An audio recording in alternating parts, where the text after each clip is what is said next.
I'm YASMEEN KADOUH, and I'm the COO and co-founder of Thawra Network. On August 4th, 2,750 tons of ammonium nitrate devastated the city of Beirut. It killed over 200 people, wounded over 5,000, and left 300,000 temporarily homeless. When the news broke, my phone was being bombarded with texts and WhatsApp messages.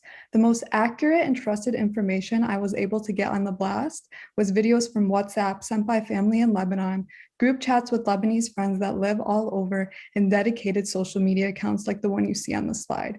We weren't sharing articles from CNN, the New York Times, the Washington Post, or any other place that Americans rely on for accurate information in times of crisis, because the reality for millions of Arabs and Muslims is that we don't trust those media outlets. I soon realized that it wasn't just me scrolling through WhatsApp for answers, but 2/3 of Arabs and Muslims report relying on family chats or social media for news they can trust.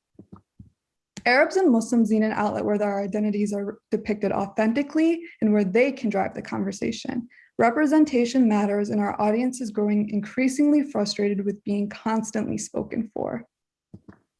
But Arabs and Muslims are not the only community that have gone through historically underserved in media. Latinx, The Juggernaut, and Blavity are just 3 examples of dedicated media site for underserved audiences, and these solutions have been gaining momentum over the past few years.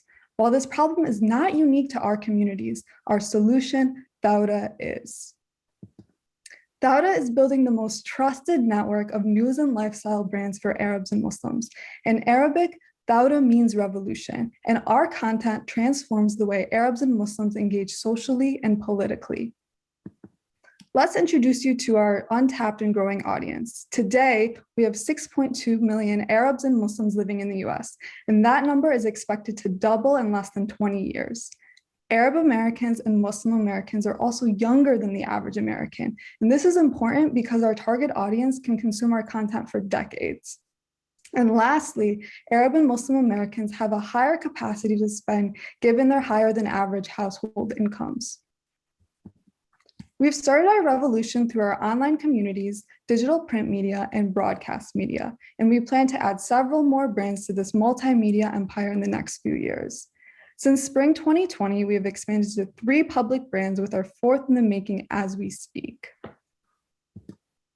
We started with Dearborn Girl, a podcast highlighting stories of Arab or Muslim women in our local community. We then expanded to Missing Pages, a local anonymous submissions blog. Lastly, we launched Typical Arab, a TikTok channel celebrating Arab culture. I want to talk to you a little bit about what we were able to do with our first brand, Dearborn Girl. Originally, the goal of Dearborn Girl was to create a storytelling space for local Arab or Muslim women. We soon learned that the opportunity to create a digital community space for Arabs and Muslims was much larger than we thought. Although all of Dearborn Girl's marketing was focused on targeting our local enclave in Dearborn, our local podcast became a national brand in months. Not only did we gain thousands of fans across the nation, but we were featured on national news outlets several times to showcase our work. Only months into the podcast, and we were selling live events, branded merch, and digital ads. And most recently, we've added memberships to our business model. Our audience is clearly thirsty to get their hands on our content. Over the past several months, we've achieved 6 times growth in our audience, and we're on track to tripling that number by next year with our new email series, Al Nazar. Al Nazar is a weekly email series producing news and culture content our audience can trust. To inform the design of this product, we sent out a survey to 500 members of our communities. And what was even more interesting that what our respondents said was actually what they did. To drive survey responses, we took the opportunity to test in a built-in referral program where respondents get rewards in return for a number of referrals. In only 3 days, a whopping 33% of all survey responses came through referrals. Seeing people get excited about completing a survey in return for rewards paints a very exciting picture for what user growth can look like when our audience can actually refer content that adds consistent value to their lives.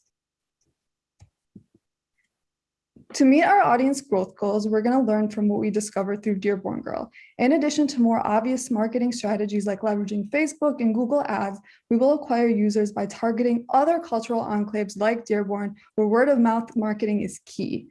We will also build on our referral program and find the most exciting and most cost-effective incentives that encourage our fans to share our content widely.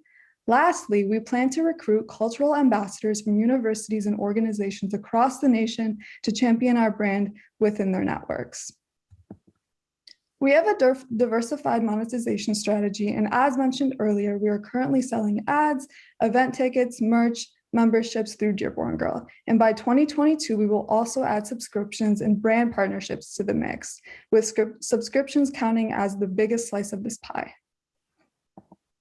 And these two proud daughters of Dearborn, Michigan are the team to do it. I'm Yasmeen, and I'm the COO of Thawra with a background in community organizing and podcast storytelling. My co-founder and Thawra's CEO, RIMA, earned her MBA at Ross and spent a year as a digital media consultant for Gary Vee's VaynerMedia. Help us visualize a world where our community is not only seen, but heard with Thawra. Today, we are asking for connections to mentors in the media and entertainment space, and as well as intros to potential angel investors. Thank you.